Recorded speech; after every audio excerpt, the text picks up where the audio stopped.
Welcome to Plato's Pod, where we engage in a group discussion on selections from the complete works of Plato, the philosopher and geometer who wrote nearly 2,400 years ago. Today is June 19, 2022, and I'm your host, James Myers. It's an honor to welcome in dialogue members of the Toronto, Calgary, and Chicago Philosophy Meetup groups. Whether you have been with us before or are here for the first time, whether you have experience with or are new to Plato's works, I encourage you to add your voice to our dialogue.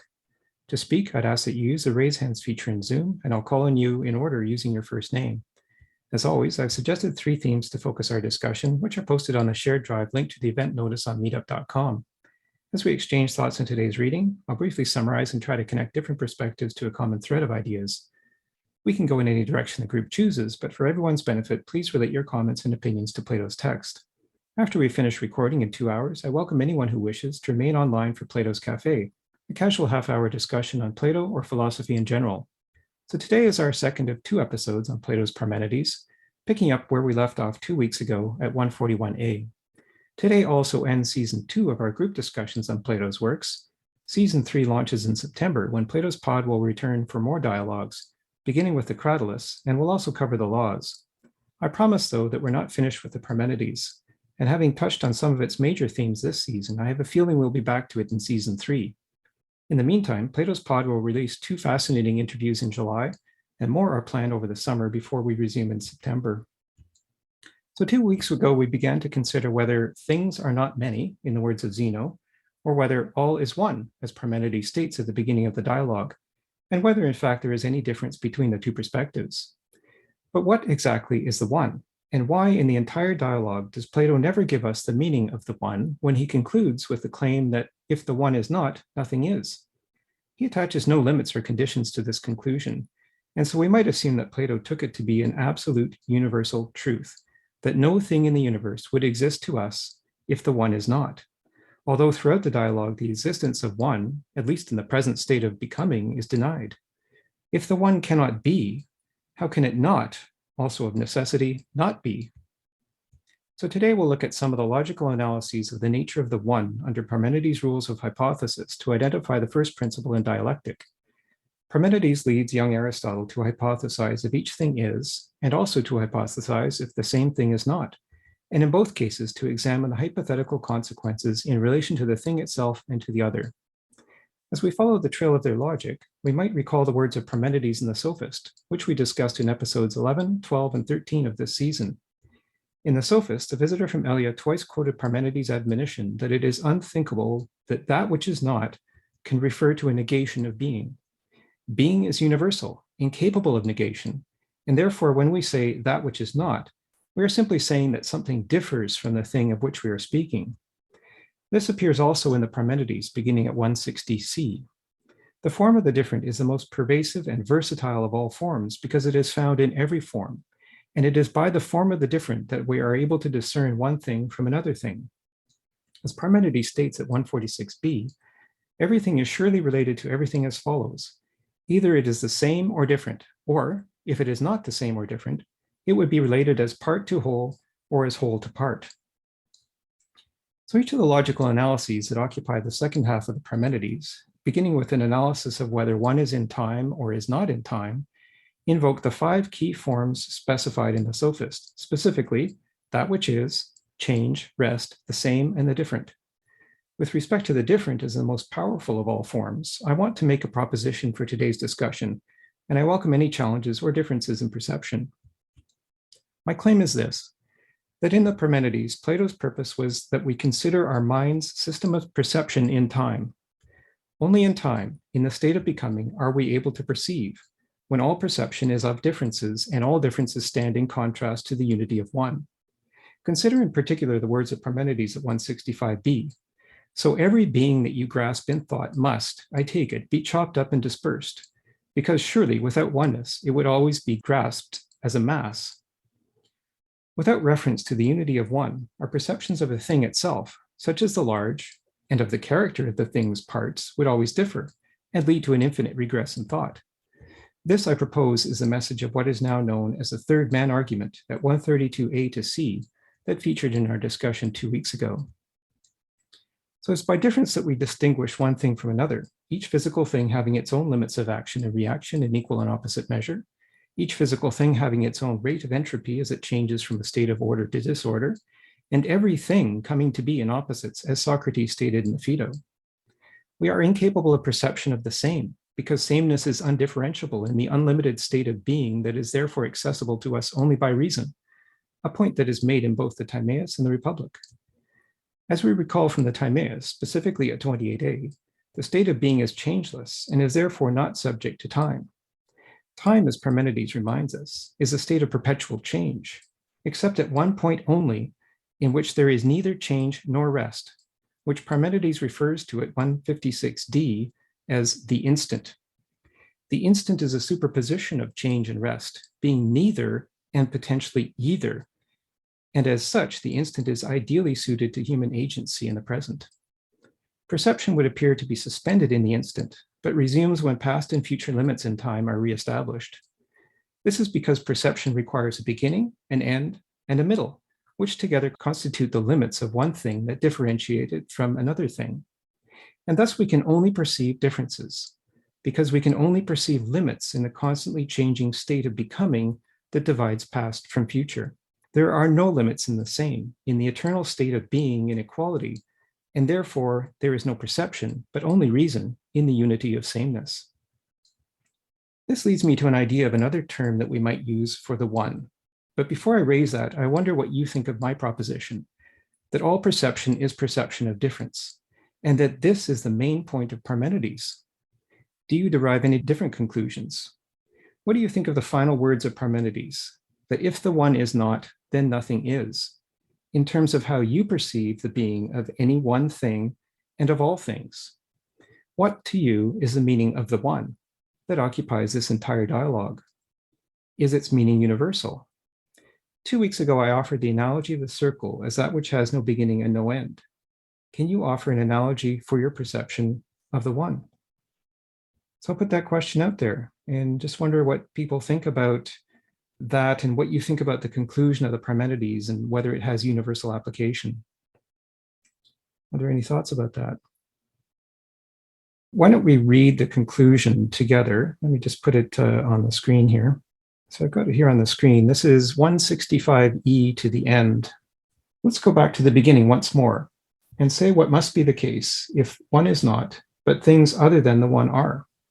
Yes, let's do. Well, the others won't be one, obviously not. And surely they won't be many either, since oneness would also be present in things that are many. For if none of them is one, they are all nothing. So they couldn't be many. True. But if oneness isn't present in the others are neither many nor one. No, they aren't. Nor even do they appear one or many. Why? Because the others have no communion in any way at all with any of the things that are not, and none of the things that are not belongs to any of the others, since things that are not have no part. True. So no opinion or any appearance of what is not belongs to the others, nor is not being conceived in any way at all in the case of the others.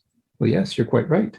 So if one is not, none of the others is conceived to be one or many, since without oneness, it is impossible to conceive of many. Yes, impossible. Therefore, if one is not, the others neither are nor are conceived to be one or many. It seems not. So they aren't like or unlike either. No, they aren't. And indeed, they are neither the same nor different, neither in contact nor separate, nor anything else that they appear to be in the argument that went through before. The others neither are nor appear to be any of these things, if one is not. True. Then if we were to say, to sum up, if one is not, nothing is, wouldn't we speak correctly? Absolutely. Let us then say this, and also that, as it seems, whether one is or is not, it and the others both are and are not, and both appear and do not appear all things in all ways, both in relation to themselves and in relation to each other. Very true. And so ends the Parmenides with this conclusion. What do you make of this conclusion? If one is not, nothing is. Is that universal? As I said in my introduction, it seems to me, since Plato did not apply conditions to that conclusion or apply limits to the conclusion, that he intended it to be a universal conclusion. And so how is it universal if that is in fact the case? What is one meant to be? Steve, your thoughts on that?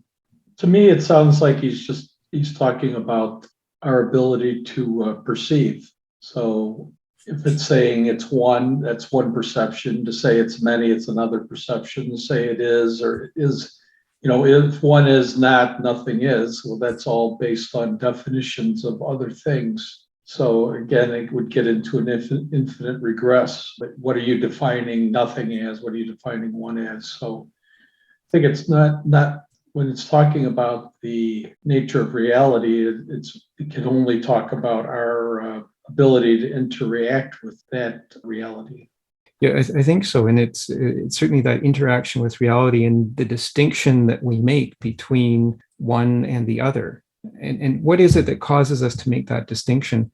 I put actually in the cover page to today's notes that interesting part from the Phaedo 97a to b. And in the Phaedo, Socrates says that everything comes to be in opposites.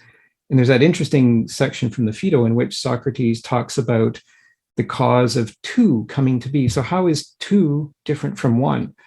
And he says there, I am far by Zeus from believing that I know the cause of any of those things. I will not even allow myself to say that where one is added to one, either the one to which it is added or the one that is added becomes two, or that the one added and the one to which it is added becomes two because of the addition of the one to the other.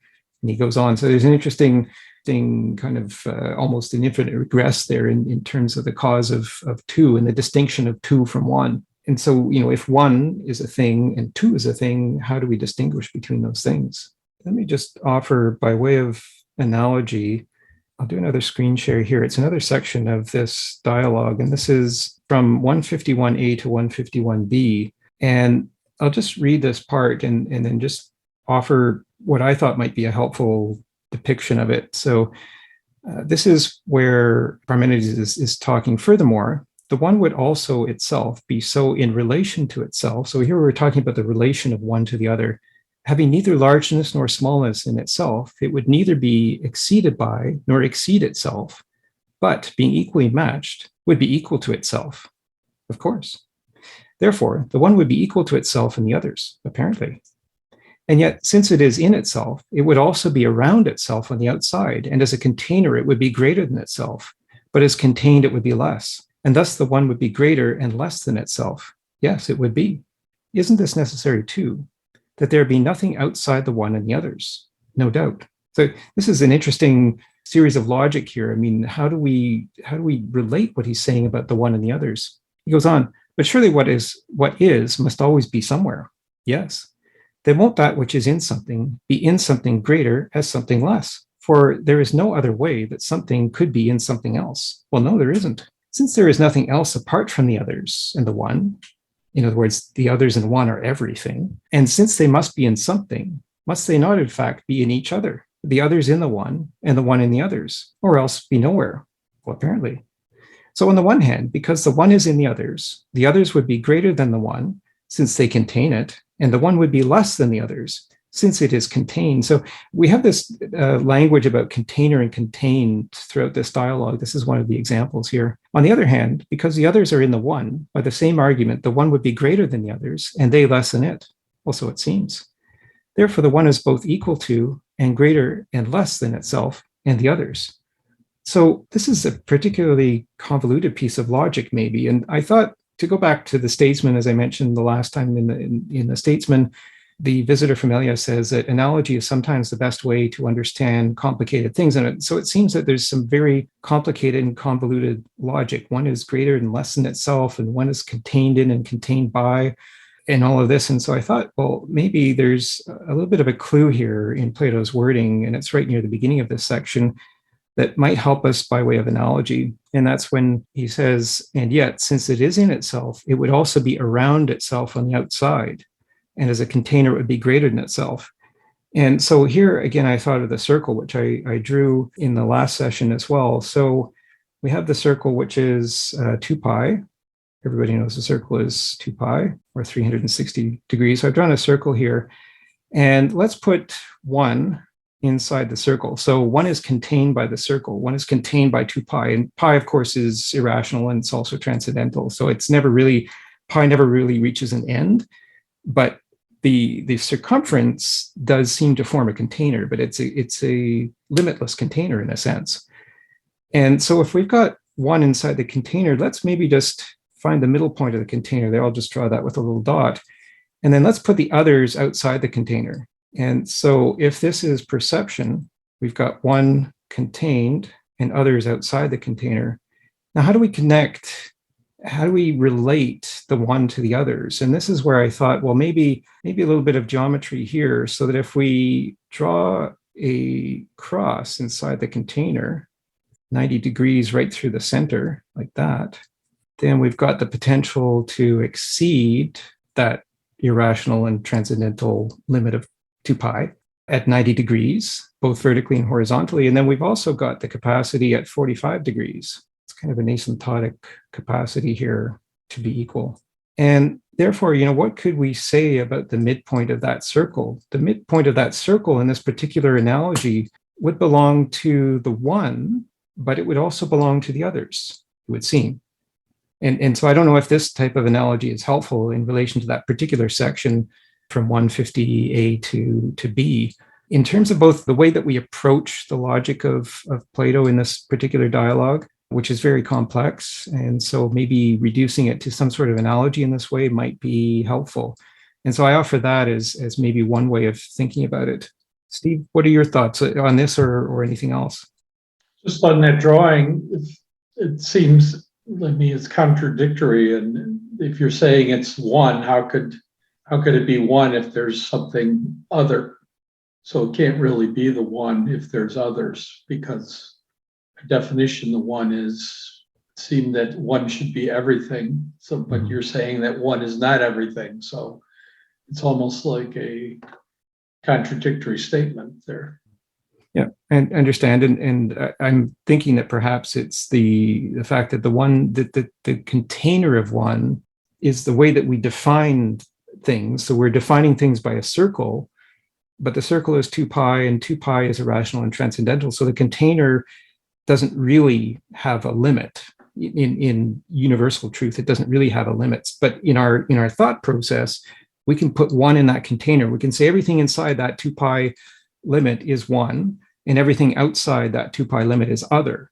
But they relate to each other because they're always in communion with one another. I think that's one of the terms that Parmenides uses, in communion. Everything outside that circle is other, but it's always touching the circle, as is one inside the circle. So there is that relationship of one to the other, but the distinction between one and the other is the circumference of the circle. So that's the way I'm thinking about it. But as I say, it's just an analogy, and others may find other ways of thinking about this analogy or any other analogies that might be applicable. JK, your thoughts? Yeah, if the one is inclusive, right, then it must also include the other. And also, if the one is, as he argued, at rest and also in motion at the same time, then that would the definition of the one must change and include the others. So the other would be perhaps its opposite, the nothingness. So if you say, instead of others, you say the others are not nothing, then you have to redefine the one in terms of motion, or just define the one as inclusive. But if it's at rest, then you'd have to you would have to include what is outside of it. But particularly, especially if it's in motion, then you would justify that inclusiveness by change to include the others, which would be the opposite of the one, which is nothingness. So that's a question that I just want to raise. Mm-hmm. And certainly in your question, you've used the forms of change and rest as opposites. And that's something that maybe we can go to next, is looking at I've got a section that I particularly liked on the nature of time. And I mentioned that in my introduction, this idea of the instant from 156C to 157B, in which the instant is defined as a point at which neither change nor rest occur, but the potential of either exists. And I found that a fascinating section just to make us think about the nature of time itself. And as I said in the introduction, our perception, I think, is perception over time. We're only capable of perceiving over time. And so in this analogy that I've drawn, the one I've put inside the circle, the others I put outside the circle. So the others are not one. and one is not the others because they're separated by the circle. There's some separation in our perception of things. So one is one thing and others are other things. But there is that connection in my drawing. That connection is the very point in the middle of the circle, which connects both to the circumference of the circle, so connects to the limits of one, but also connects to the others. So just because they are separate things doesn't mean that there isn't relation between them. And I think that's what I was trying to show. Now we can look at that in the context of change and rest, which are the two of the five key forms that are presented in the Sophist, which I think are essential to the analysis that Parmenides provides throughout this dialogue in discussion with young Aristotle. In each of those analyses, he uses those five key forms, that which is change, rest, the same, and the different. And my point here is that the different is how we perceive things. And so the fact that in this analogy, I put a circle around the one, that causes the difference. And it allows us to perceive the one as distinct from the others. Without that circle, there would be no distinction. The one would just simply run into the others and they would be indistinguishable, undifferentiable. And so because we've got a circle, I'm thinking that helps us to distinguish one from the other, even though there is no universal separation between them, because the circle is incommensurable and transcendental.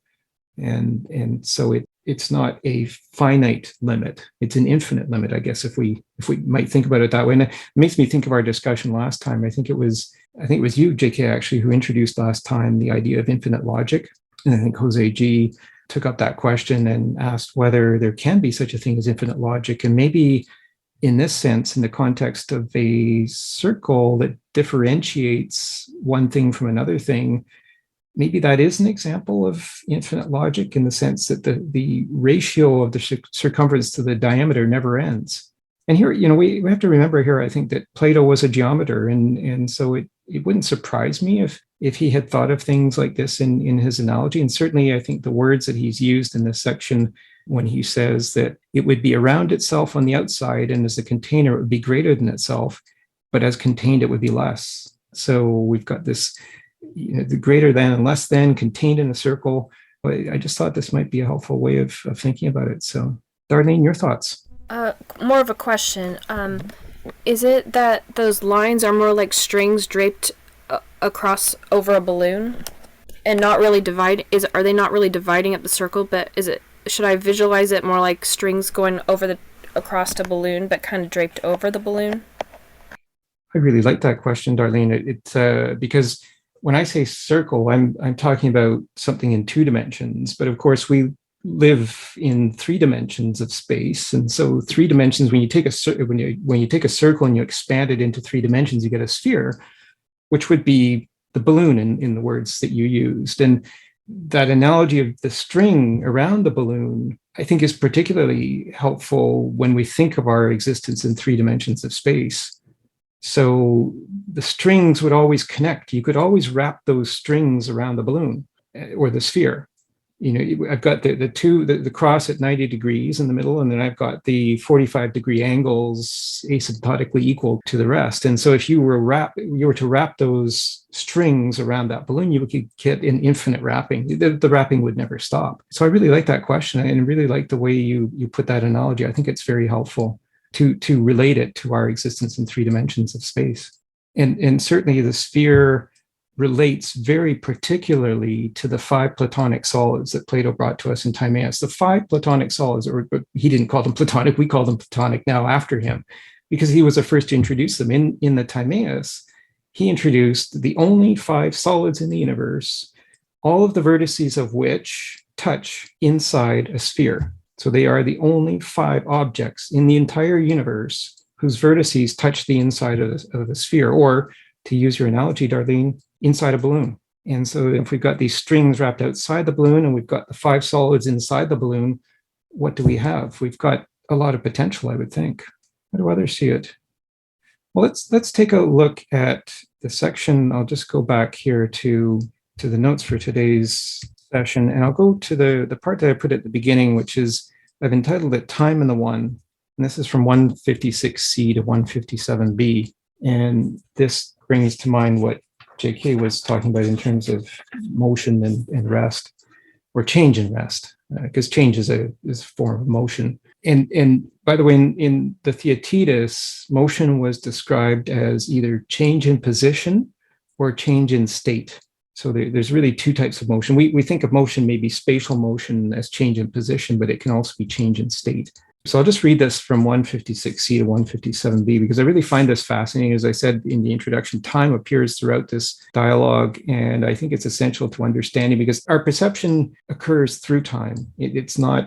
Our perception depends on time. If there were not time, and if there were not changes or differences in time, then how would we perceive? I mean, that's the question I'm asking. If anyone has a method of perception that does not involve differences through time, then let's discuss that.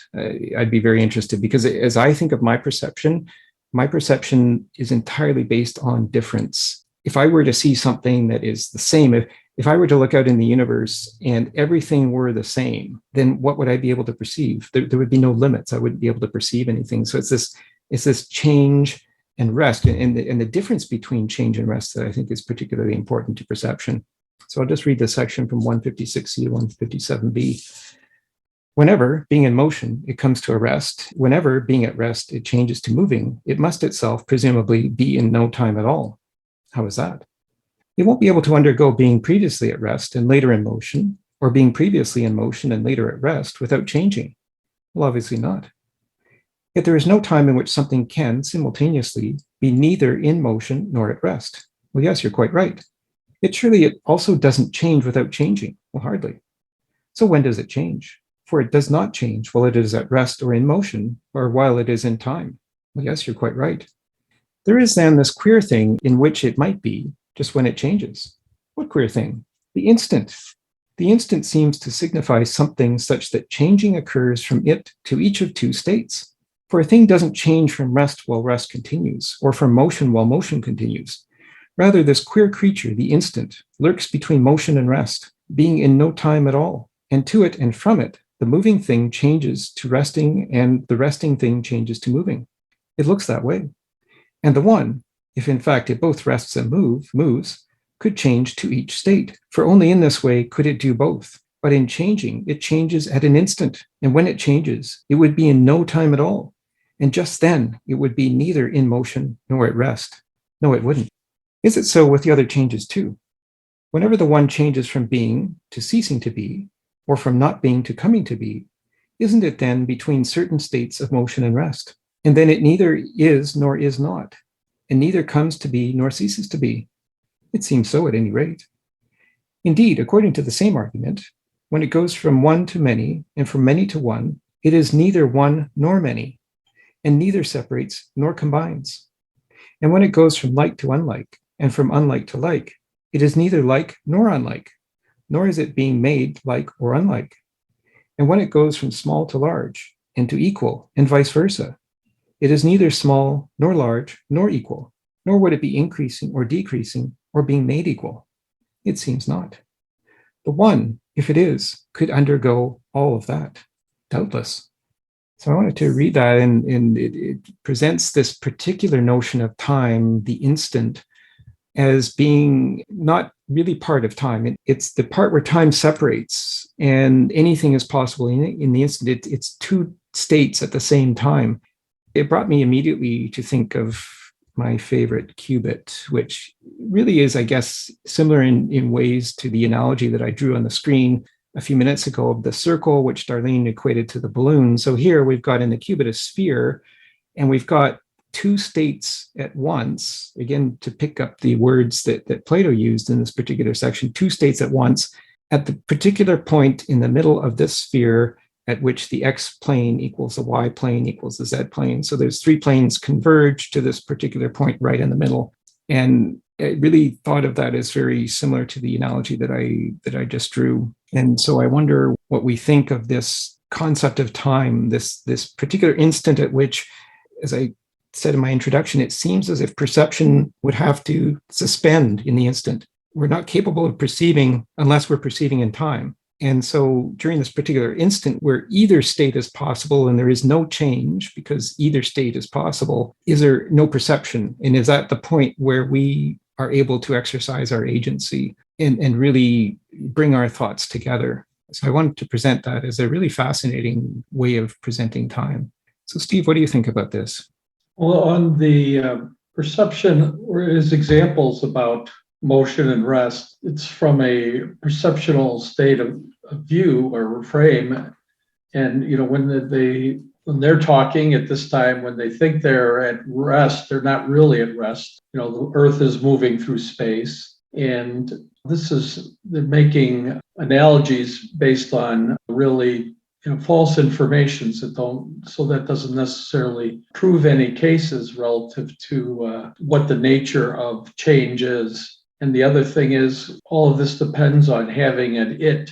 It's all talking about making a measurement. So once you're making a measurement, you're deciding on a point in time, then you're no longer in a quantum state.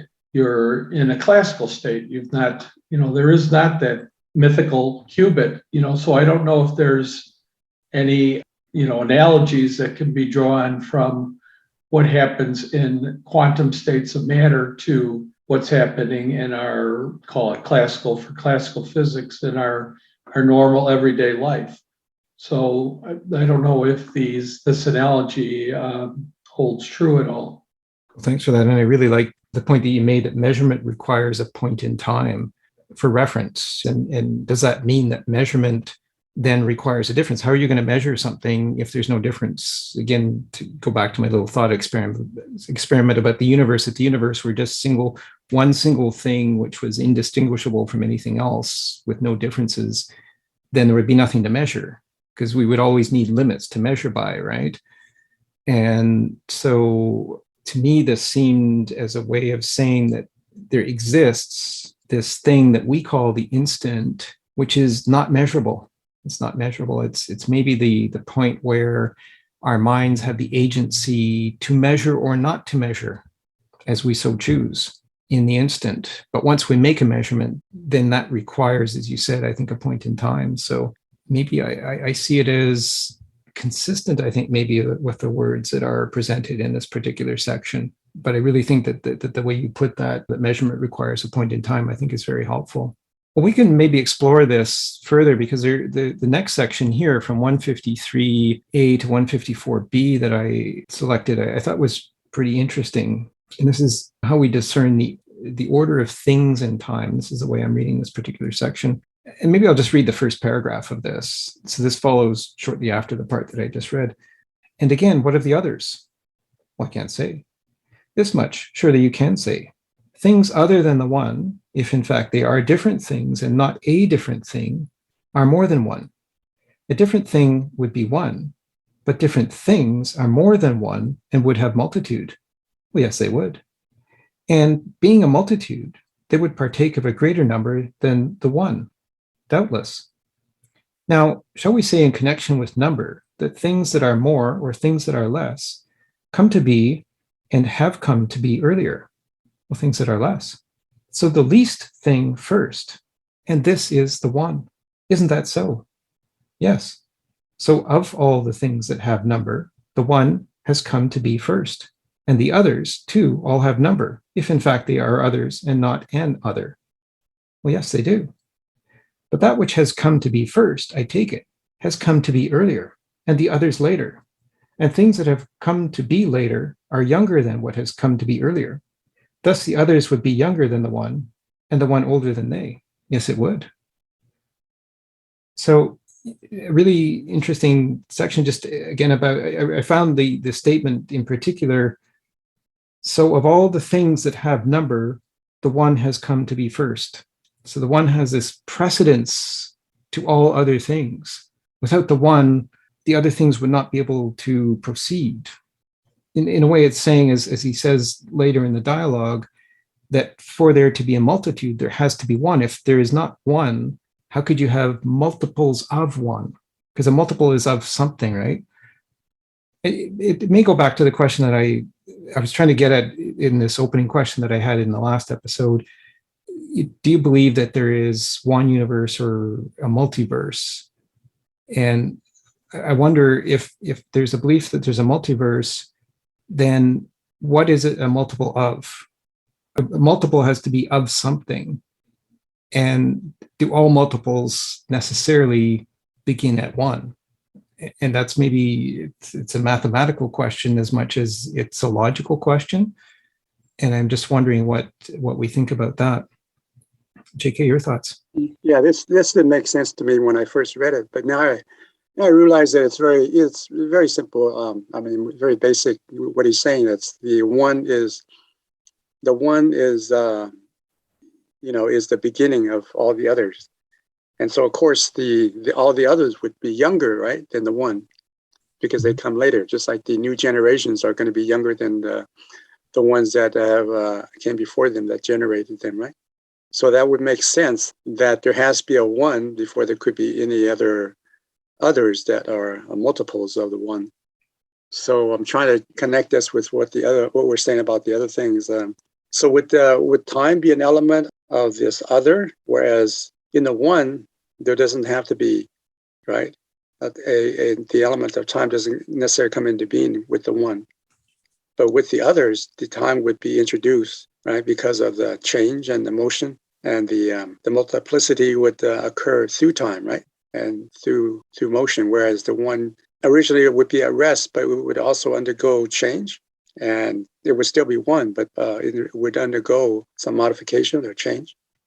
Yeah, I think that's a good question. And so as you're saying it, I think the way I understand the question, does one require time or not? Whereas the others seem to require time because the others come about through change. The others come after one. So the others are younger than one. One is the oldest in terms of generation of things. So does one require time? And I mean, I would answer that no. And I would relate that. I think that question that you asked is a very good question. I would relate that to Timaeus 28a, that distinction between being and becoming. So there is no time in being. There's no difference in time and being. Being is all of time, whereas becoming has a past, present, and future. And so we are in this three dimensions of space and single dimension of time that we exist in. We are in that state of becoming. We are not in the state of timeless being. And so I think what is being alluded to here is that one is in that timeless state of being. There is no change in the one, but one is the source of all change, and the end of all change is in the one. And again, I think of that diagram I drew of the circle in which I placed one and I put the others outside the circle, but they all tie to that midpoint in the circle. And that midpoint in the circle, in my thinking, has no time. And then if you expand that to a balloon or a sphere, again, to use Darlene's words, again, in that sphere, that very middle point would have no time. Steve. So if there was, you're saying time, being is timeless. If there was no time, how could there be being? If there was no time, how could there be being? So like say before the Big Bang, Mm-hmm. when there was no time, as far as our knowledge goes, there was no being. So the idea that in order for something to be, there must be time, or there would be no being. That's a good question. And if there was no time before the Big Bang, then how did time suddenly appear? There's no theory. There's no But theory. but just to say that being is timeless, how can you conceive of being without there being any time? Mm-hmm. Absolutely, and an excellent question. An excellent question that because again in Timaeus 28a, as well as in the Republic, as well as in the Phaedo, it said that we can only comprehend that realm of being, that timeless, eternal realm of being. We can only comprehend it by reason. And so as we think back to the beginning of the universe or of a multiverse, whichever way we want to think about it, again, a multiple of what? As we think back to the beginning, did time all of a sudden appear? And so what differentiated this time that is now with us to the timelessness that was before? There's something that had to separate it, right? So that's a good question. There's no right or wrong answers, I don't think, right now about it. Nobody's proven it one way or the other. The Big Bang, I guess, is the best way we have of thinking about the beginning of the universe. But then there's also the theory of what's called the Big Bounce instead of the Big Bang. And the Big Bounce would say that the universe just goes on infinitely, but it squeezes down to one single point. So the time just squeezes down to one single point and then just emerges again. So it never ends. Think about it as maybe the wave function in quantum mechanics. So the wave function continues going, squeezes down to one point, and then explodes again as a wave. So it never disappears. And that's called the big bounce theory, bouncing to a small point and then bouncing back. There would be no separation required in that. It's all just that continuous point and without separation. So it would be a continuum. So how would that be? How would being be timeless even in that scenario? Well, being would be that single point, I think, in that scenario. That's the way I would see it anyway. But that's part of time. In your theory, it's like it's a continuum of time.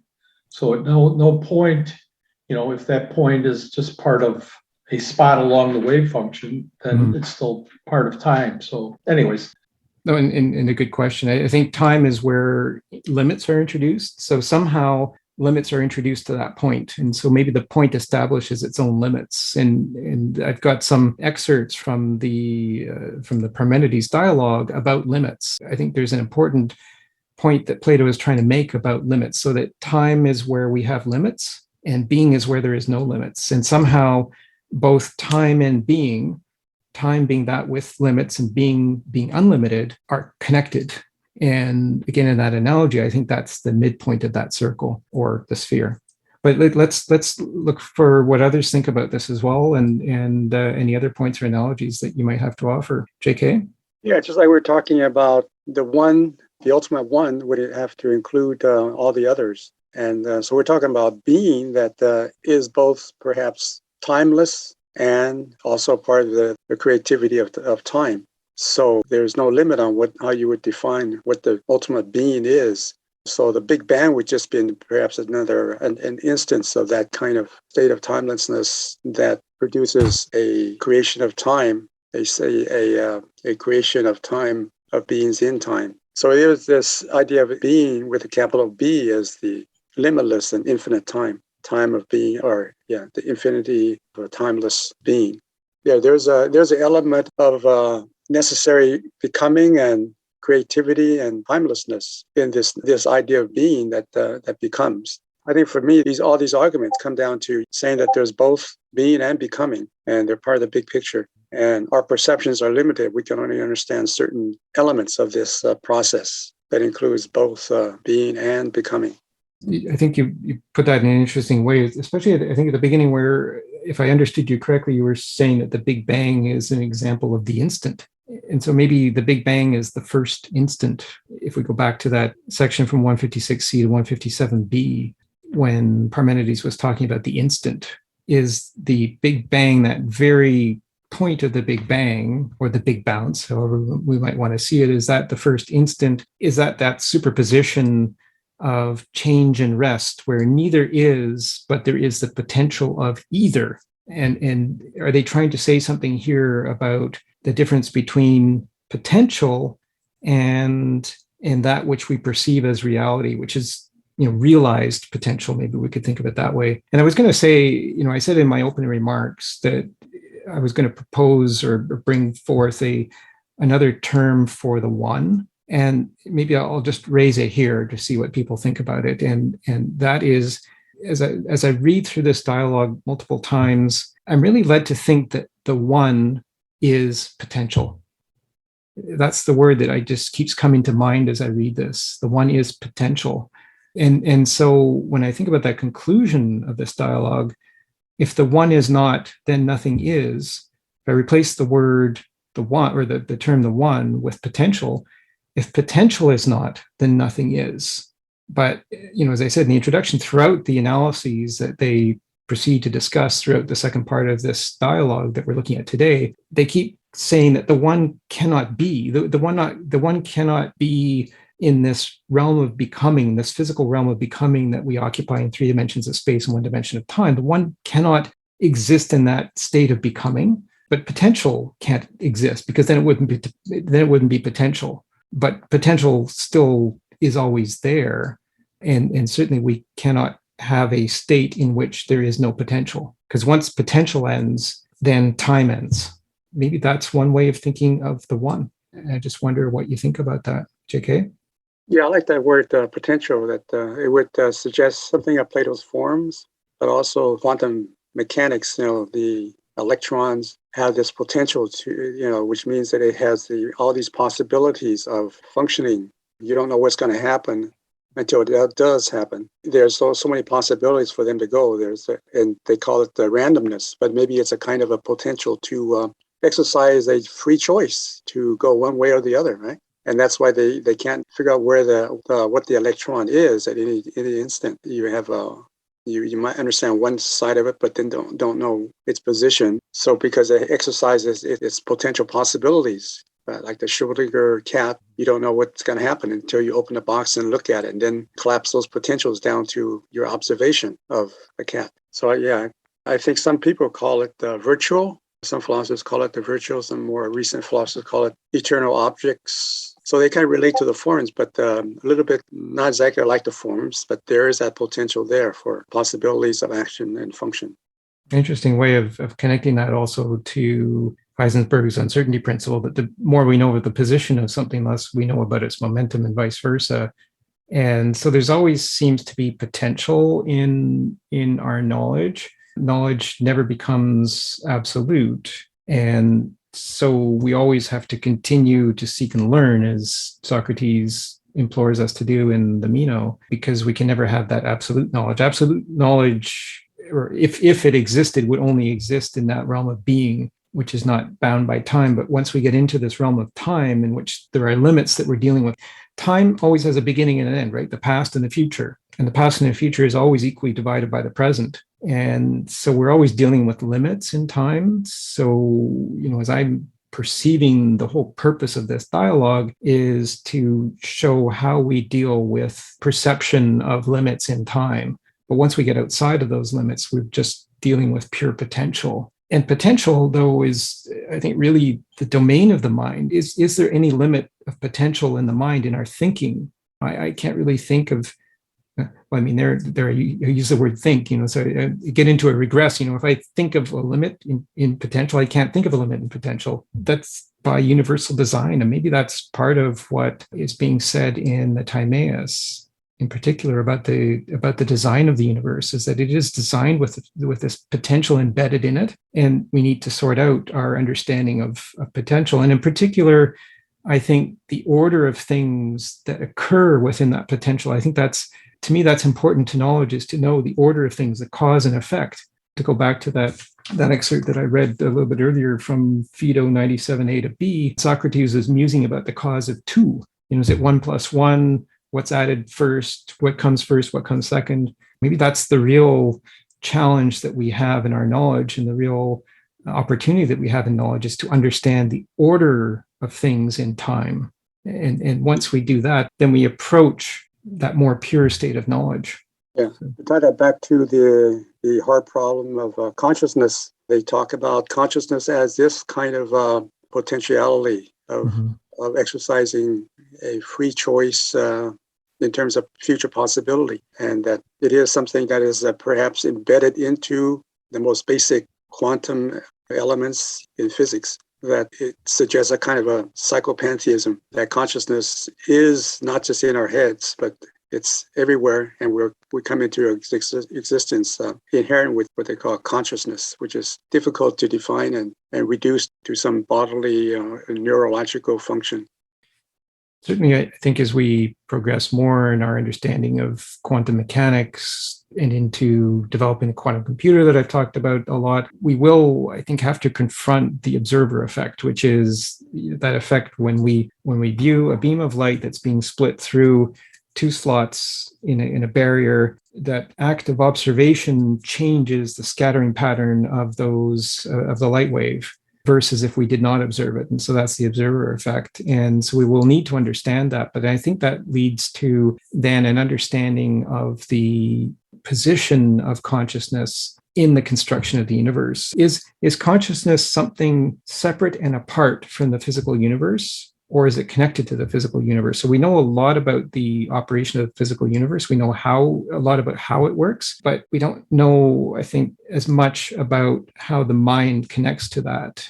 Is the mind something that is separate from the physical, Or is there somehow a connection between the physical? And I think maybe that's something that we will have to discover or uncover very soon as we get further down the path of being able to manipulate the universe at the quantum level. The quantum is just it's the smallest packet of energy that has the capacity to effect change or to be changed. And that actually reminds me, I think, of what Socrates said in the Sophist, or the visitor from Elia said in the Sophist, about being or becoming is that which becomes is that which can either affect change or be changed. And so certainly in the definition of the quantum, it is that smallest bit of energy that has that capacity of change. And as we get to that level, we will really have to understand what causes that change and what the role of consciousness is, or at least of conscious action is, in that change. And then once we're talking about change, so that's one of the 5 forms in the Sophist, and then the opposite of change is rest. And then when we have rest, we get the same. When we have change, we get the difference. So there's 4 of the forms from the Sophist, and then they all tie to that which is the 5th form in the Sophist. And so I think it's pretty fundamental. I just want to highlight a little bit further down in this section from 153a to 154b, 2 paragraphs down. I'll just read this. But again, must not a beginning or any other part of the one or of anything else, if in fact it is a part and not parts, be one, since it is a part, necessarily. Accordingly, the one would come to be at the same time as the first part that comes to be, and at the same time as the second, and it is absent from none of the others that come to be, no matter what is added to what, until, upon arriving at the last part, it comes to be one whole, having been absent at the coming to be of neither the middle, nor the first, nor the last, nor any other part. True. Therefore, the one is the same age as all the others. And so, unless the one itself is naturally contrary to nature, it would have come to be neither earlier nor later than the others, but at the same time. And according to this argument, the one would be neither older nor younger than the others, nor the others older or younger than it. But according to our previous argument, it was both older and younger than they, and likewise, they were both older and younger than it, of course. Then they go on in the next paragraph. That's how it is and has come to be. But what about its coming to be both older and younger, and neither older nor younger than the others, and they than it? Is the case with coming to be just as it is with being, or is it different? Well, I can't say. But I can say this much, at least. If something is indeed older than another thing, it could not come to be still older by an amount greater than the original difference in age, nor in turn could the younger come to be still younger. For equals added to unequals in time or anything else at all always make them differ by an amount equal to that by which they differed at first. So this is a bit of convoluted logic. They're starting to contradict what they said earlier, that the one is the oldest. And now they're saying, well, the one comes to be at the same time as the others. And then they're talking about, well, okay, then there's a difference in time between the one and the others. And here, right at the end of what I just read, Parmenides is talking about the difference between equals and unequals. And then later on in the dialogue, as Plato does throughout his other dialogues, they start talking about the even and the odd as differences in number. And there was one point in this dialogue where I'll have to find the part. There's a part where he says that with even and odd number, you can make all number from even and odd number. Maybe there is an idea here of one being part of everything, but unequal. And so because of this inequality, which we see in Heisenberg's uncertainty principle, there's an inequality in the mathematical expression of Heisenberg's uncertainty principle. Maybe that inequality is built into the universe, and maybe it's part of what gives us agency to cause difference.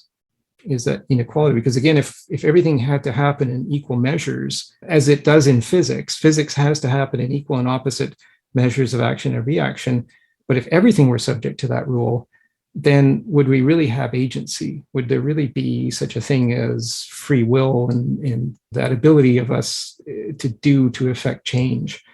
Or would every change that we make be subject to an opposed change that would automatically happen, and therefore our agency would really be limited in that case? So I raise that, again, because of this discussion about number here, and again about the discussion of the precedence of one in all number, and certainly in time. So again, how we think about the one and whether we think about it as potential rather than as a physical thing, and in the order of all things.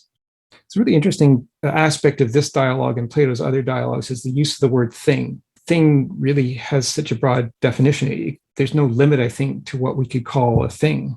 And so is it really all about our system of perception and that the names and the words that we use to describe reality as we see it? And if we don't have some sort of system to these words, some sort of ability to establish some sort of common understanding of the words, then how do we communicate with each other? And if communication is the only means by which the soul has to operate, then the soul would be really constrained if there was no kind of rules or system to this communication. And that's what makes me think again that the whole purpose of this dialogue is really about our system of understanding the distinction between one thing and another thing. Steve. So my reaction would be that, do things have any inherent existence? So things are only things by how we categorize them relative to other things. We objectify things and they have no inherent isness of themselves per se, other than how they have relationships. We make definition to other things. And then saying that the idea, again, that there is a soul is creating the idea of a thing. And that soul would have no inherent existence, neither would consciousness. And I think that the thoughts of describing reality that's based on consciousness is cognitive bias. That's just our perception as the fact that we are conscious is us implying that everything has to have consciousness has some higher status, that just because we happen to be perceiving and we have defined something as a consciousness means that the rest of the vast universe has to have some connection. And as we're seeing things relative to other things on some conscious understanding, we're putting some greater value on that in creating a soul or having some higher value than other things, even though there's not necessarily any, again, you get into circular logic to try and prove that has any greater value than any other arbitrary thing in the universe.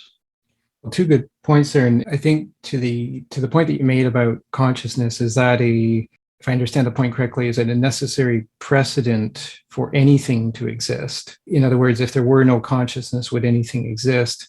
That's just correct. That's not what I was saying. Okay. I wasn't saying things don't exist if there's no consciousness. I'm Right. saying we explain reality relative to consciousness because we're functioning. We've described ourselves as conscious beings. So I'm not saying that reality won't exist if there was no consciousness. I'm saying that our view is very limited and we have, a very biased view of what reality is because we define everything based on us saying that we are conscious. So reality doesn't go away if we're not conscious of it. We're not, that's the bias. That's our ego saying that we're essential to the existence of the universe because of our consciousness, because of our beingness or becomingness.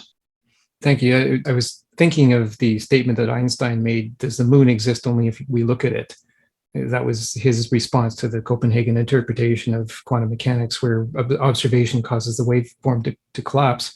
I think we're thinking along the same lines there, that it's not dependent on our conscious presence, but perhaps maybe more what you're talking about then reminds me of the question in the Theaetetus that Protagoras asks, is man the measure of all things? As you said, there is some sort of bias in there that we base things on our perception, on our conscious perception, which can be flawed. And again, maybe this is Plato's way of leading us out of those perceptual errors into a higher understanding of the basis of all things, which is not based on consciousness, but certainly our ability to perceive employs consciousness. And so how do we consciously undo those biases that may be built into the five senses in particular, because there's lots of talk about the errors that the five senses make throughout Plato's dialogues, or the illogic that believing necessarily what the five senses say is the only way of perceiving things. So that takes us from the realm of becoming, which is where we exercise the five senses, into the realm of being where we don't use the five senses, but we use the sense of reason, which is in the mind alone. So that's not a physical sense. So maybe it's a way of combining that reason, which is in the soul, with the five senses that are in the body, in combining the soul, which is part of consciousness, and the body, which is part of the state of becoming. It's a way maybe of combining those two in terms of understanding a higher order of being. Maybe that's the way I'm understanding it. I think the other point you asked at the beginning is whether all things have an inherent existence. And that makes me think of the debate between the particle view of physics and the quantum wave view of physics. And the particle view of physics says that there's all of these particles, there's a zoo of particles, they call them, like protons and electrons and neutrons and anti-electrons and anti-protons, and there's just a whole lot of particles. And so the question there is, did all of these particles come into existence at the beginning of the universe? And if so, what caused the difference between these particles? Something separates them, one particle from the other. Or the other view that's maybe emerging in this whole debate is the view that the universe is one unified quantum field. Each quantum is the same as every other quantum, but it's just the organization of the quanta that are different. Quanta can organize in different limits so that they have a different effect. They may appear as particles, but they're all just single individual quanta, each one the same as the other. It's just that they're organized in a different way. And I'm seeing in this section that I just read, about the order of things in time, I'm seeing that kind of perception of the unified quantum field rather than the inherent existence from the beginning of time of individual particles. It's all unresolved. I mean, there's a lot of brilliant analyses and good points on both sides of the debate. So something I think that's very relevant to today's scientific analysis and exploration of the nature of the universe. JK. Yeah, I guess what I understand, interpret what Steve is saying is that there's a certain limitation to our perception and understanding of reality. And that, in this dialogue, the idea that reason itself can understand everything, that there's somehow reason perhaps is not taking into account its own limitations. Later with Kant comes along and says, well, yeah, we receive reality through these categories of understanding. And there is a limitation on how we can understand reality. We don't understand ultimate reality because of these categories that limit us in how we see the world. So there are other ways, maybe other faculties for understanding what the, at least truer, what the reality is. I think Henry Bergson mentioned intuition, which is closer to what is an instinctual kind of cognitive or perceptual or emotional, intuitive way of understanding that cuts through the rational, that goes around the rational, and is able to maybe perceive duration or the kind of experience of what life is, like closer to the animal's instincts for responding to material reality. Yeah, maybe that's that kind of intuition is referred to in the Tao Te Ching. You have a certain way of looking at the world with a certain attitude, then you see the whole. If you have another way of looking at the world with a certain different desire, different kind of attitude, then you'll see the many.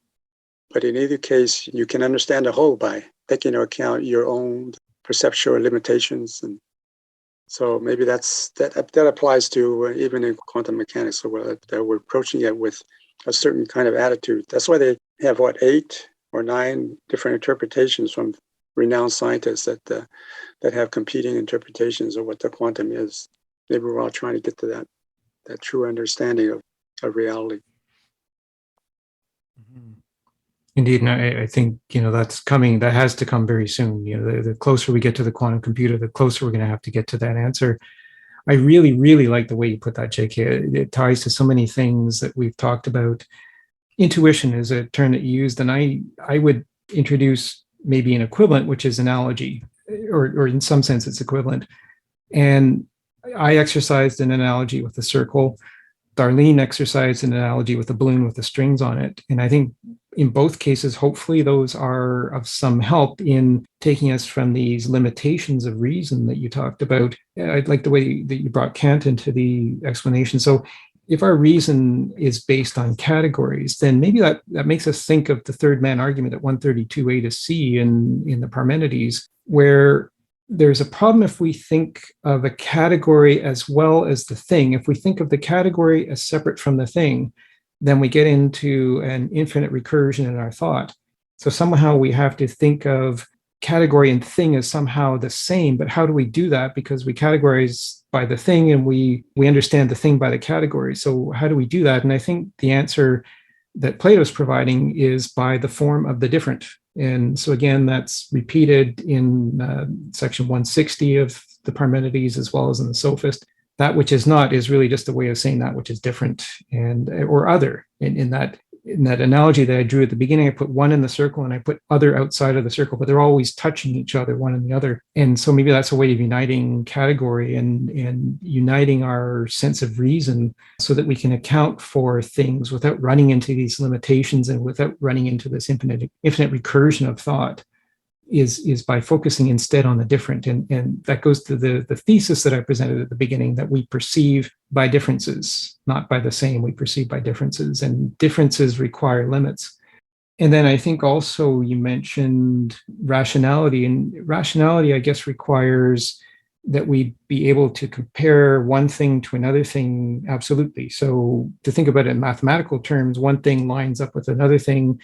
It derives a fraction that each are whole parts of a fraction, and then the fraction comes into a whole. But then we've got in mathematics things that are irrational, such as the 2 pi circumference of a circle is irrational.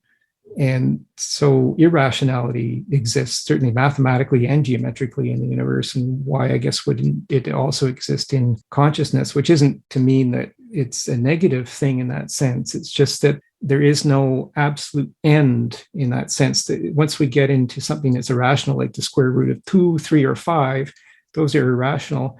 They produce continuing fractions. So there's no end to the fraction, but then is there an end to the universe? Well, maybe irrationality is really absolutely necessary to a universe that continues for all of time and for being that exists regardless of time, to bring us back to an earlier discussion. So I thought that was particularly helpful. And then the other thing you raised is, how does reason comprehend things? And I think that maybe there's a lesson here in the Parmenides in this method of hypothesis that Parmenides establishes early in the dialogue, that you have to hypothesize if the thing is and if the thing is not. And then you have to examine the consequences in either case, if the thing is or the thing is not, both in relation to the thing that is and the thing that is not, and vice versa. So you have to do this hypothesizing, and maybe, again, that's intuition that you're talking about. So I really like the way that you put that. I think it really ties so many concepts together in ways that we are very helpful to understanding and that we can really work with and build on. I just wanted to highlight another section, maybe just a half an hour left here, just to maybe round out the discussion, is the idea of beingness distributed. This is from 143b to 144b. So if being is something and the one is something different, it is not by its being one that the one is different from being, nor by its being that being is other than one. On the contrary, they are different from each other by difference and otherness, of course. And so difference is not the same as oneness or being, obviously not. Now, if we select from them, say, being and difference, or being and oneness, or oneness and difference, do we not in each selection choose a certain pair that is correctly called both? Well, how so? As follows. We can say being, we can. And again, we can say one, that too. So hasn't each of the pair been mentioned? Yes. What about when I say being and oneness? Haven't both been mentioned? Certainly. And if I say being and difference, or difference and oneness, and so on, in each case, don't I speak of both? Yes. Can things that are correctly called both be both, but not two? Well, they cannot. If there are two things, is there any way for each member of the pair not to be one? Well, not at all. Therefore, since in fact each pair taken together turns out to be two, each member would be one, apparently. And if each of them is one, when any one is added to any couple, doesn't the total prove to be three? Yes. And isn't 3 odd and 2 even? Doubtless. There's that mention of the odd and even that I was looking for. And then it goes on. What about this? Since there are 2, must there not also be twice? And since there are 3, thrice? if in fact 2 is 2 times 1 and 3 is 3 times 1 necessarily? Since there are 2 and twice, must there not be 2 times 2? And since there are 3 and thrice, must there not be 3 times 3? Well, doubtless. And again, if there are 3 and they are 2 times, and if there are 2 and they are 3 times, must there not be 2 times 3 and 3 times 2? There certainly must. Therefore, there would be even times even, odd times odd times even, and even times odd. Well, that's so. Then, if that is so, do you think there is any number that need not be? In no way at all. Therefore, if one is, there must also be number, necessarily. But if there is number, there would be many in an unlimited multitude of beings. Or doesn't number, unlimited in multitude, also prove to partake of being? It certainly does. So if all number partakes of being, each part of number would also partake of it. Yes. So has being been distributed to all things, which are many? And is it missing from none of the beings, neither the smallest nor the largest? Or is it unreasonable even to ask that question? How could being be missing from any of the beings? Well, no way. So being is chopped up into beings of all kinds, from the smallest to the largest possible, and is the most divided thing of all. And the parts of being are countless, quite so. Therefore, its parts are the most numerous of things, the most numerous indeed.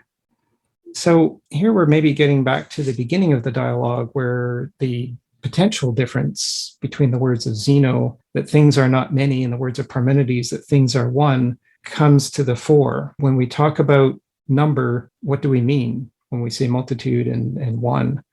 And if things are not multiple, does that mean that they are one? And then the idea of being distributed or being chopped up into things, it's almost like being is being divided into fractions, and then the sum of all of the fractions is one, which is being. The sum of all probability is in fact mathematically one.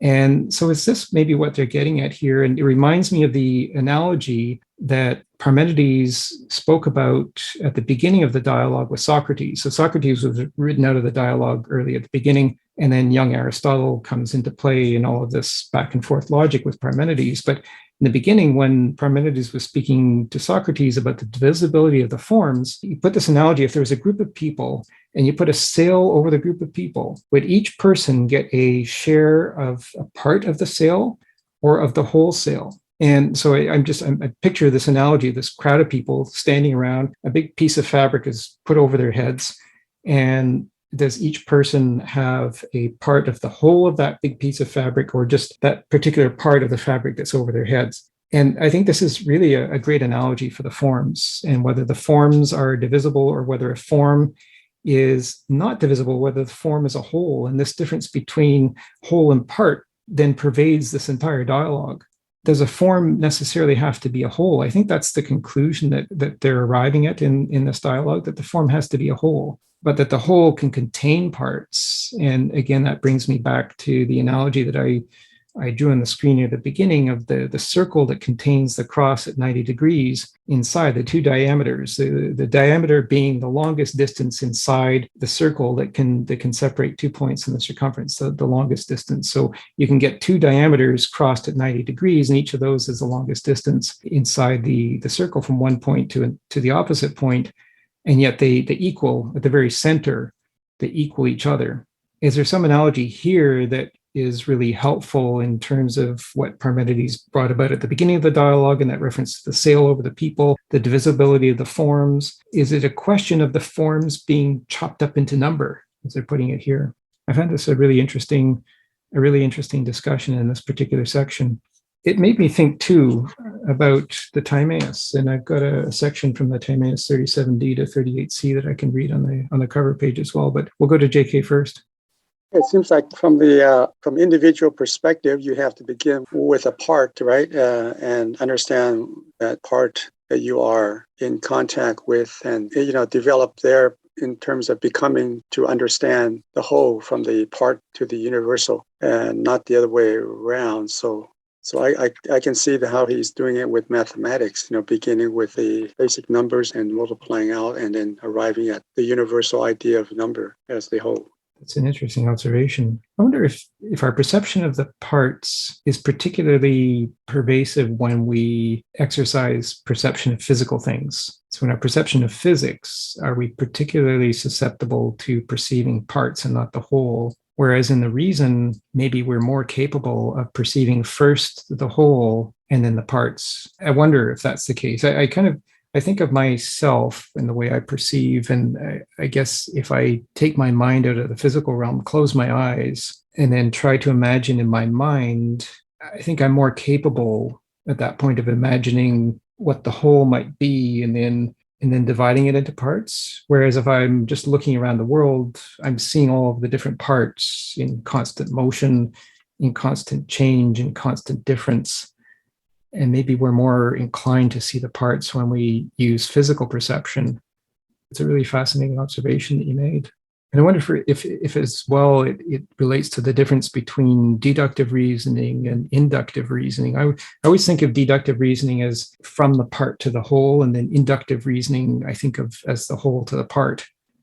And maybe we're capable of both, but we have to exercise both. And maybe that's part of this method of hypothesis that the Parmenides is telling us, that we have to go from one way to the other. So when we're thinking of that which is, we're looking at the parts. And if we're thinking of that which is not, which is the differences, we're thinking about the whole and relating it to the parts. Does that make sense? Well, if you take it from the Platonic view of forms, according to Plato, we always be perceiving things in accordance with those forms. You're already starting out from a rational category of interpretation, right? You're interpreting what is the thing out there in the world that is, and then already universalizing and seeing the whole in the part, and which is what I think what Kant's categories of understanding are doing. It's an interpretation of the phenomena. It's not the direct experience of the phenomenon. But from Bergson's point of view, his understanding of perception is that it is a direct, experience of the images of the matter in the world, and we respond to those images in our minds through a process of representation and duration. Yeah, there's different ways of looking at it. Interesting. Yeah, and do we interpret things according to the forms? I guess being rather a fan of Plato's logic, I would say yes. Do we interpret things according to representations? I would say that's more problematic, because how do we represent things? And that goes maybe back to the third man argument. Do we represent things by the categories? If we see a group of items and we categorize them as large items, that's maybe one way we can represent things. But if we see one particular thing as large, do we then recategorize other things in relation to that one thing? So do we represent things in relation to a whole category which is somehow established, or do we represent things in relation to one thing which is representative of the category? And so I guess that's the problem with the infinite regress that I'm seeing if we do that. So maybe number is the key to this. Maybe representing things in relation to number is the way that we get out of the infinite regress. It's an interesting contrast that you drew with your comment there. I think that's well worth thinking about. Well, if we think of perception, but the most basic interaction that animals have, and we are part of that animal nature, in which we respond by sensation and perception to the needs of the body in terms of what our relationship with the environment is. How we perceive depends on what our body needs. Like the basic amoeba responds to sensation, and other higher organisms gradually also respond in terms of function and sensation and perception to their bodily needs. The difference is that with our more hard developed intellectual notion of perception, process of perception, we're doing the same thing, but the response in terms of meeting our bodily needs is delayed. And so our consciousness or brain function is to delay that response. And so instead of just responding immediately, we delay in order to make a choice of how we satisfy our bodily functions. And that kind of perception would be more direct. So representation would be a kind of delay function. It's not anything else beyond that. When we perceive something with our eyes, we're experiencing vibrations of light. And we hear something, it's the vibrations of sound. So it is an interaction with your environment. Yeah, for sure. And certainly a physical perception is of vibrations of energy. I mean, different wavelengths, different frequencies of energy lead to physical perceptions in the five senses. When you spoke of the delay, it made me think of, or the delay in our perception, our perception being maybe a higher order of all of the known species on this planet. That delay maybe is a reference to what we talked about earlier, the definition that Parmenides provides of the instant.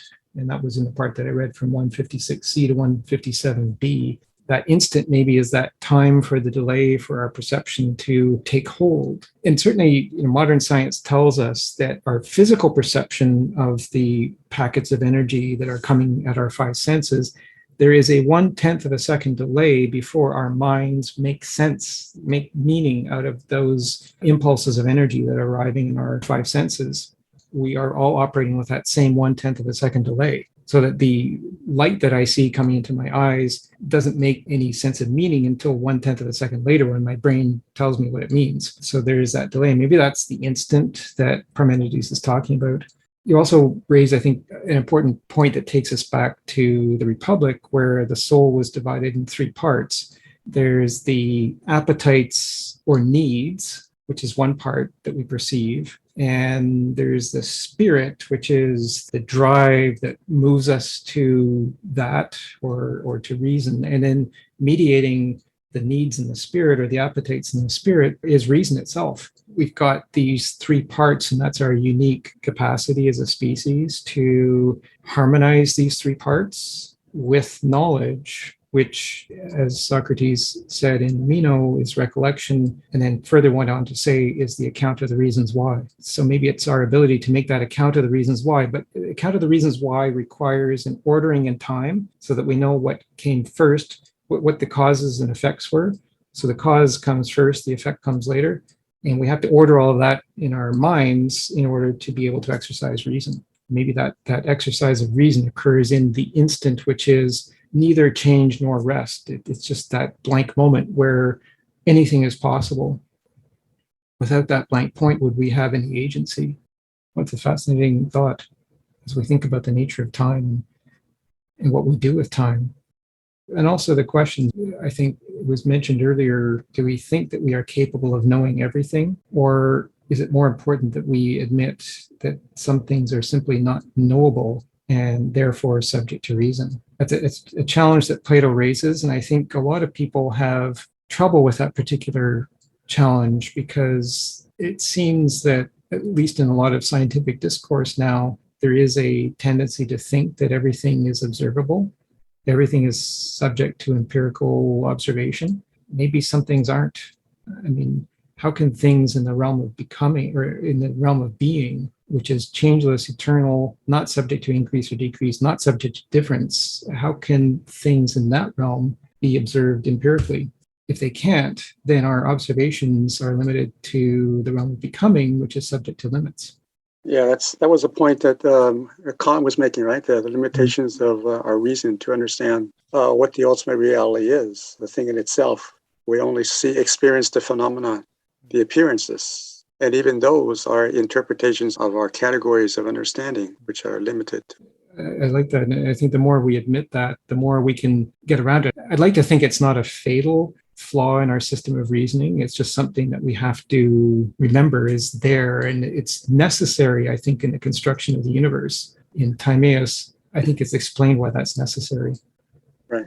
Of course, the quantum physicists would critique that Kantian as a kind of pessimism that we are, limited in our even effort to try to understand what the quantum is. So they would plunge ahead with that kind of investigation and hopefully to arrive at some ultimate understanding, right? Right. This is why Plato is so absolutely relevant, in my thinking, to today's science, is it really does relate to our understanding of things. And the more we know about things, the more we need to know about our perception of things, to know whether our perception is correct and whether we are applying the correct reason. Because I think there's a lot of reasoning that needs to be sorted out still, especially in our understanding of quantum mechanics. Just in the few minutes that remain, I just wanted to bring attention back to Timaeus. And I think maybe in season 3, I'll do an update of Timaeus, because Timaeus was actually our first few episodes in season 1. I think I've changed the method of presentation since then. I'd like to maybe just take another look at Timaeus again, maybe in season 3, because it does keep coming up. And certainly this section, and I did highlight it in our second episode in Timaeus in season 1, This is from 37D to 38C, and I think it relates very much to what we're talking about today in terms of time. Well, let me just read this bit. Now, it was a living thing's nature, and here Plato capitalized living and thing, capital L, capital T. So he's talking about the universe as a living thing. So now it's a living thing's nature to be eternal, but it isn't possible to bestow eternity fully upon anything that is begotten. And so he began to think of making a moving image of eternity. At the same time as he brought order to the universe, he would make an eternal image, moving according to number, of eternity remaining in unity. This number, of course, is what we now call time.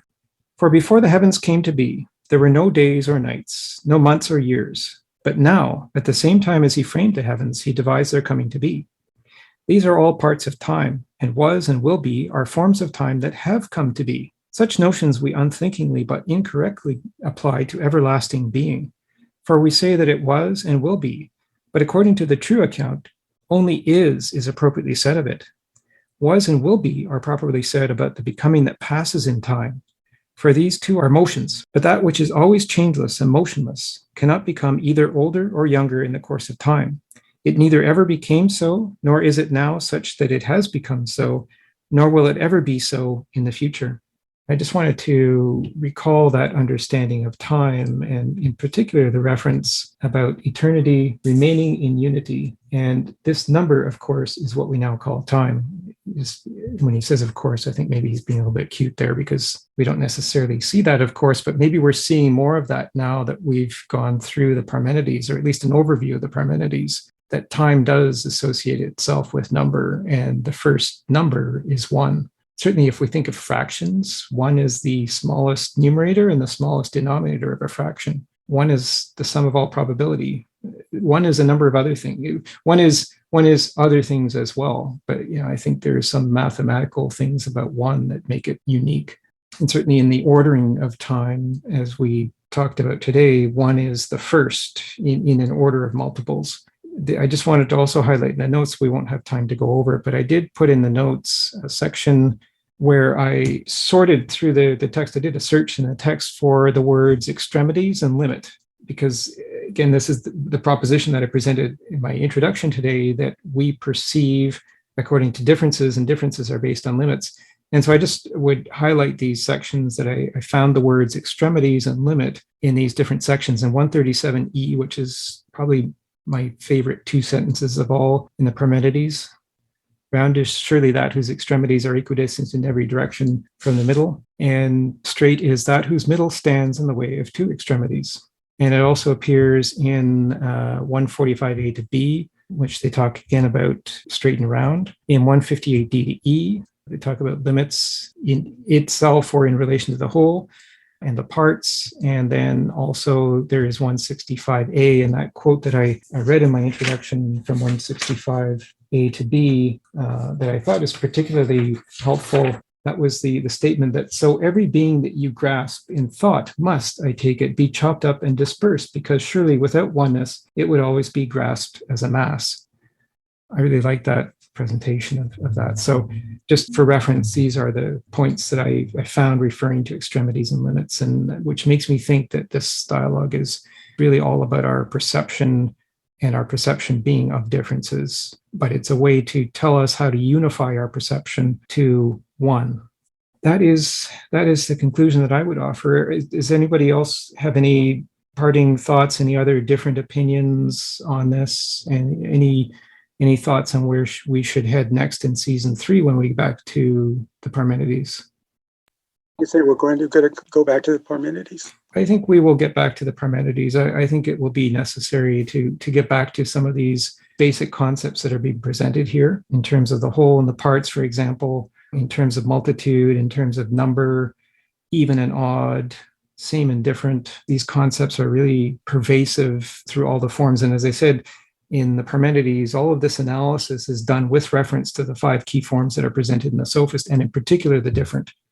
And I think we'll find the different appears very often in the rest of the dialogues that we'll touch on in season 3. So in this dialogue, is Plato agreeing with Parmenides to some extent? I think so. I think all relates to one. Or relates to one? relates to But one. he's Yeah. also complicated by insisting that it has to include the multiple, right? Absolutely. But Parmenides' notion of the one is more kind of a fixed, motionless, at rest one. Yeah, it's a good question. I think Parmenides' notion of the one appears to relate to an absolute universal truth. And to the extent that it's absolute and universal, it has either the potential of change or rest, and therefore both. And nothing can be understood without an understanding of the one. That's what I'm taking to be the point of Parmenides. But in many words, in many complicated words, and in many complicated sequences of logic, and we've certainly seen some of those complicated sequences of logic in today's discussion. In Plato, nothing is presented as absolutely definitively conclusive. It is always left up to us to arrive at our own conclusions. He is saying that Plato is saying that the forms are a kind of there is a oneness there, right, of the form, and that becoming is contained within the circle of this one. That's the way I see it. Yeah. That all forms relate to each other through the different, which pervades all the forms, that being cannot be negated. So being always is, but becoming is always full of differences, that the forms cannot be divided, that the forms are differentiated by the different, but the forms are all part of a unity. But this unity contains differences, and then the differences occur within these containers in which we put things in our perception. So do you understand how that relates to the idea of the empty set? The empty set would suggest that there is no one, there's no whole, right? The empty set, it's a good question. Maybe that's the instant. Maybe that's the instant that we talked about, where anything that's the pure potential, perhaps. Okay. Where things are in a superposition of states, to use some quantum terminology, a superposition of change and rest, a superposition of same and different, that being can exist in that superposition. And I think, we are finding that in our understanding of quantum mechanics, that there are these superpositions. And certainly that's how the quantum computer operates in the qubit. The qubit finds that superposition. The problem with the qubit is they have not been able to maintain its coherence. I think the limit of qubits now that have maintained coherence is 216. That was the new development that I spoke about, I think, last time. But maintaining that coherence in superposition is the challenge that we face with quantum mechanics now. But I think Plato is saying that superposition can exist in the combination of the forms. You describe what that superposition is in terms of quantum mechanics? I think that's where it has to lead logically. Uh-huh. Is to understand that, and to understand what happens when we manipulate that, when we apply our own processes on that. What happens? What are the consequences? The very important message of Parmenides is to understand the consequences, because that's what he says in the method of hypothesis. Hypothesize if it is not, and then in each case, the consequences.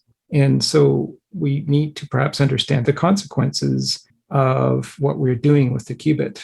Because I think now each developer of applications for the qubit is thinking maybe just about the consequences for that specific application, but not thinking about the fact that ultimately all qubits will entangle.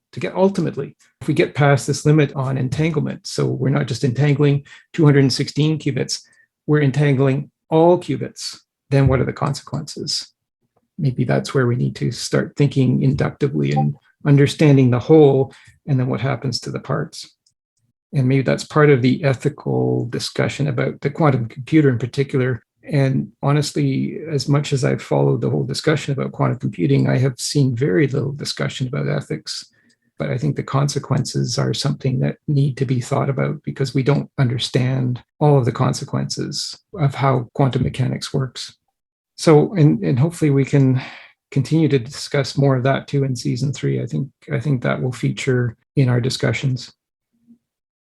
I want to thank everybody for being here, and particularly we have some new members here today, which is great, and in particular those who have been with us throughout the entire season, and indeed through a lot of season 1 as well. So we've had great discussions in many dialogues in the 2 seasons, and looking forward very much to season 3, which will start in September. So we'll take a break over the summer. We'll take a break from the group discussions over the summer, the group discussions on the dialogues of Plato, And we'll resume in September with the Cratylus, and then we'll move on, whether it will follow directly the Cratylus or whether it'll be a little bit later, we'll follow on with the Laws at some point. And we'll touch on a number of Plato's other dialogues as well that we haven't touched on already. So I'm looking forward to that in season 3 when we resume our group discussions. And I do hope that those who are here today will consider joining us again in September, because it's been a great learning experience. I've certainly learned so much from preparing these, and then from the perspectives that people bring to the discussion that I hadn't thought about before. And I think these are great perspectives, and I think it really benefits us to exchange thoughts and ideas and just to find the common ground among these ideas, because we can all think along particular paths, but to find the common thing that ties it together, I think really helps in the understanding of the logic. And there's certainly some very complicated logic to Plato, but I think at the core of it, there is a certain beauty to the logic which really draws me to Plato, and a certain simplicity as everything ties to a specific core, and maybe that core is the one. So it's something that I very much look forward to as season 3. We'll start that in September. I just want to say that in the meantime, we'll have 2 interviews. I'll be posting in July 2 interviews, really fascinating interviews that I've already conducted. And I hope to conduct some more over the course of the summer to keep the podcast going over the summer. So I would say if you're following Plato's Pod over the course of the summer, we'll have some more material for you. I also wanted to tell people who are here that on July 6th, Darren and I will be co-hosting a discussion on the subject of Why People Hate Plato, which is the thought-provoking title of a recent podcast episode of the Ancient Greece Declassified podcast. And the host of that podcast in that episode presents 5 reasons why people hate Plato. And we thought that would be a really interesting discussion. It won't take any reading to prepare for. I would ask people to listen to that podcast episode. It's an hour. And then we'll just discuss what he says and see what our perception of that is. And if people dislike Plato, or there are misunderstandings perhaps in that dislike, or are there other ways that things can be presented? So that I'm looking forward to that discussion, why people hate Plato. And let's see if we can change that perception perhaps of those who do. We'll have that, and as I said, some interviews over the summer as well. Again, thanks everyone for being here. Great to have these discussions, and I certainly look forward to returning to these groups in September. And I want to wish everybody a great summer in the meantime. And please do follow Plato's Pod. So I'll end the recording now. And as I do, I would just invite anybody who wishes to stay online for Plato's Cafe, a casual half-hour discussion of Plato or philosophy in general. You're more than welcome to do so. And otherwise, I look forward to reconvening in September. So thank you very much.